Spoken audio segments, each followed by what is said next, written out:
देखिए, जब एक महिला का विवाह होता है और विवाह होने के बाद अपने मायके का घर छोड़कर वो ससुराल में प्रवेश करती है, तो वहाँ पर उसको सबसे ज़्यादा साथ की ज़रूरत होती है अपने पति की।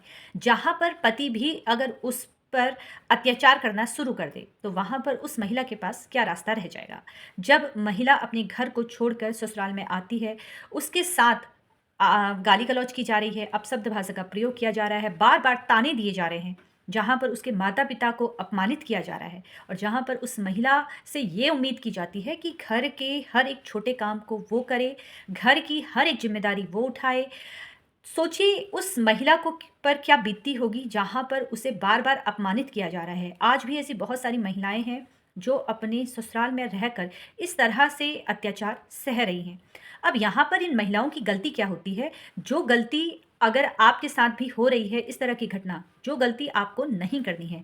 देखिए, अगर किसी महिला के साथ कुछ गलत किया जा रहा है उसके ससुराल वालों के द्वारा, पति के द्वारा, जैसे कि उसे ताने दिए जा रहे हैं, उसे अपशब्द भाषा का प्रयोग किया जा रहा है उसके साथ, गाली-गलौज की जा रही है या उसके माता-पिता को अपमानित किया जा रहा है या बार-बार दहेज की माँग के लिए कहा जा रहा है कि तुम पैसा कम लेके आई हो या तुम्हें और पैसा लेके आना है, हमारी मदद करनी है। इस तरह से अगर महिला के साथ किया जा रहा है, घरेलू हिंसा का शिकार हो रही है वहाँ पर महिला की गलती ये होती है कि वो महिला तुरंत अपने ससुराल का घर छोड़कर मायके चली जाती है। शायद वो इस उम्मीद से जाती है कि अगर मैं अपने घर को छोड़ देती हूँ, यानी कि पति के घर को छोड़ देती हूँ, तो हो सकता है कि मेरे पति या ससुराल वालों के द्वारा मुझे वापस बुलाया जाए या मेरी वैल्यू इनको तब पता चलेगी जब मैं इस घर में नहीं रहूँगी और वो इस उम्मीद से मायके चली जाती है कि मेरे पति मुझे मनाने के लिए आएँगे।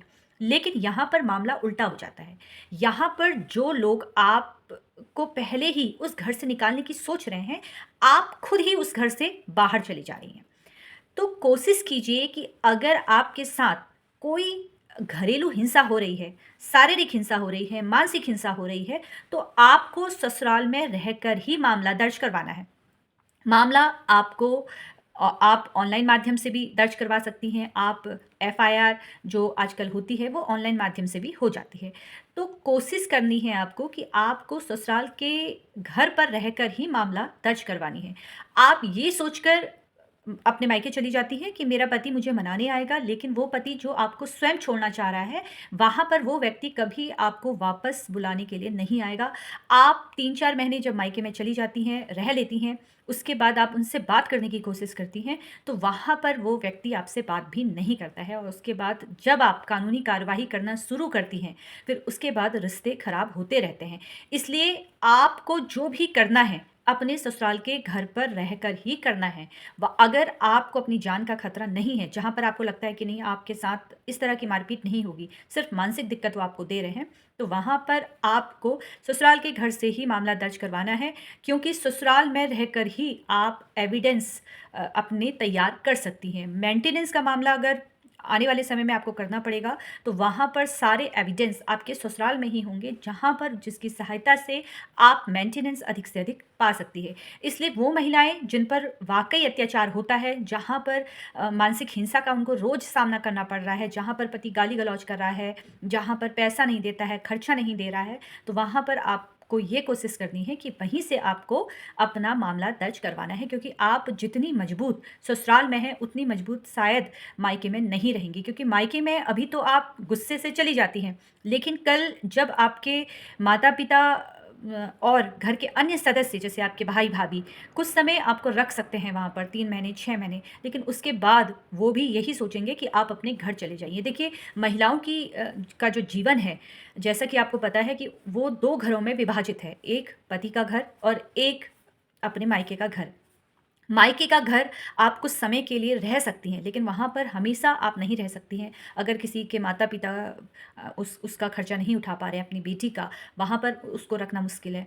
तो जितनी मजबूत आप अपने ससुराल के घर में हैं, उतनी मजबूत आप मायके में नहीं हैं। कोशिश कीजिए इस तरह के जो मामले होते हैं जहाँ पर मारपीट हो रही है या मानसिक हिंसा हो रही है, अगर आपको जान का खतरा नहीं है, तो आपको घर नहीं छोड़ना है अपने ससुराल का, और अगर आपको लगता है कहीं पर कि आपके साथ कुछ बुरा हो सकता है, तो उस वक़्त आप अपने ससुराल का घर तुरंत छोड़िए और ऐसे व्यक्ति के खिलाफ मामला दर्ज करवाइए। लेकिन आप को कोशिश पहले ये कहनी करनी है कि किसी तरीके से आप दोनों के बीच में सुलह हो जाए, ये सुलह घर के सदस्यों के द्वारा भी किया जा सकता है। आपको लगता है कि नहीं, घर के सदस्य यहाँ पर इनका ये कहना नहीं सुनेंगे, तो फिर ऐसी अवस्था में फिर आपको अपने घर की बात को लेकर थाने ही जाना पड़ेगा, न्यायालय ही जाना पड़ेगा। फ़िलहाल ये मेरा प्रश्न उन महिलाओं के द्वारा पूछा गया था जिन महिलाओं पर उनके पति के द्वारा घर खर्च नहीं दिया जाता है, गाली-गलौज करते हैं, मारपीट करते हैं। तो वहाँ पर एक महिला ने ये कहा था कि मेरे पति बहुत मारपीट करते हैं और गाली-गलौज करते हैं। रात में ड्रिंक करके आते हैं और मेरे साथ मारपीट करते हैं। दिन में तो मारपीट नहीं होती है, लेकिन जब मैं उनको ये बोलती हूँ कि तुम बहुत ज़्यादा ड्रिंक कर रहे हो, तो वहाँ पर वो तुरंत हाथ उठाना शुरू करते हैं। तो ऐसी अवस्था में मैं अपने बच्चों को लेकर क्या मायके चली जाऊँ या मुझे यहीं से कार्यवाही करनी है? इस तरह का एक महिला का प्रश्न था। तो यहाँ पर ये वीडियो आपके लिए ही मैंने बनाया है। कोशिश कीजिए कि आप अपने घर से ही मामला दर्ज करवाइए। फ़िलहाल कानूनी जानकारी प्राप्त करने के लिए इसी तरीके से मुझसे जुड़ते रहिए। अगर आपके भी प्रश्न हैं तो आप कमेंट बॉक्स पर मुझे मैसेज कर सकते हैं और जब भी समय होगा उसका उत्तर मैं आपको अवश्य दूँगी। धन्यवाद।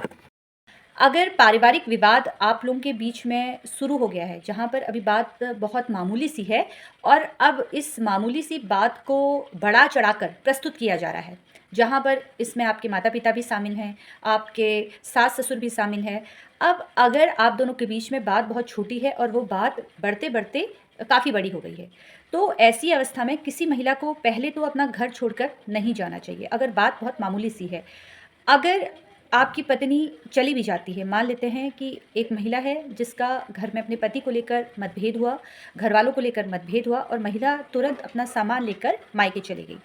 अब जब मायके चली जाती है तो पति भी कुछ समय उससे बात नहीं करता है, वो ये सोच के बैठता है कि पत्नी जिस तरह से गई है उसी तरीके से घर में वापसी करे, क्योंकि मेरे द्वारा उनको नहीं निकाला गया है। अब पत्नी की ये सोच है कि मेरा पति मुझे मनाने आए। अब काफ़ी समय बीत जाता है तो पति भी सोचता है कि कोई बात नहीं, मैं फ़ोन कर लेता हूँ, और पत्नी अभी भी इस बात को लेकर खफ़ा है कि काफ़ी दिनों तक पति ने मुझसे बात नहीं की, तो मैं अब क्यों बात करूँ? अब इसके बाद जब पत्नी अपने पति से बातचीत नहीं करती है, तो पति उसके रिश्तेदारों को फ़ोन करना शुरू करता है, जहाँ पर वो रिश्तेदारों से जानकारी लेने की कोशिश करता है कि मेरी पत्नी 3 महीने से अभी नहीं आई, उसकी गलती है, वो घर छोड़ के गई है। वहाँ पर वो रिलेटिव भी जो हैं आपकी बात बनाने के बजाय और ख़राब करना शुरू कर देते हैं। वहाँ पर वो कहते हैं कि हाँ, हमारी उनसे बात हुई थी, उन्होंने कहा था कि आपके खिलाफ़ वो मामला दर्ज करेंगे। इस तरह से बातों को बढ़ा-चढ़ाकर प्रस्तुत किया जाता है। बात होती है, परिवारों के बीच में बात होती है, लेकिन हर एक व्यक्ति का कहने का ढंग अलग होता है। हो सकता है उन्होंने कहा होगा कि अगर ये कुछ करेंगे तो हम इनके ऊपर केस दर्ज करेंगे। लेकिन उनका कहने का तरीका और बताने वाले का तरीका आपको वो अलग हो जाता है, और यहाँ पर पति यानी कि पुरुष वर्ग भी कहीं न कहीं घबराहट में या गुस्से में लड़की पक्ष पे के घर जाकर हंगामा शुरू कर देता है, या उनको उनके माता-पिता के द्वारा कुछ कहा जाता है कि तुमने ऐसा क्यों किया, या तुम हमें झूठे केसों में फँसाओगे। इस तरह से आपस में बड़े-बुज़ुर्गों की भी कहा-सुनी होने लगती है, और बात वो बहुत छोटी-सी जो थी, उसमें आपके माता-पिता आ गए, रिश्तेदार आ गए, और वो रिश्तेदार आपको ये कहते हैं कि हाँ, उन्होंने इस पूरे परिवार में फैला दी है ये बात, या घर के अन्य सदस्यों को भी सबको मालूम है कि आप दोनों के बीच में ये स्थिति है, लड़की ने घर छोड़ दिया है, आस-पड़ोस वालों को पता चल गया है, गाँव वालों को पता चल गया।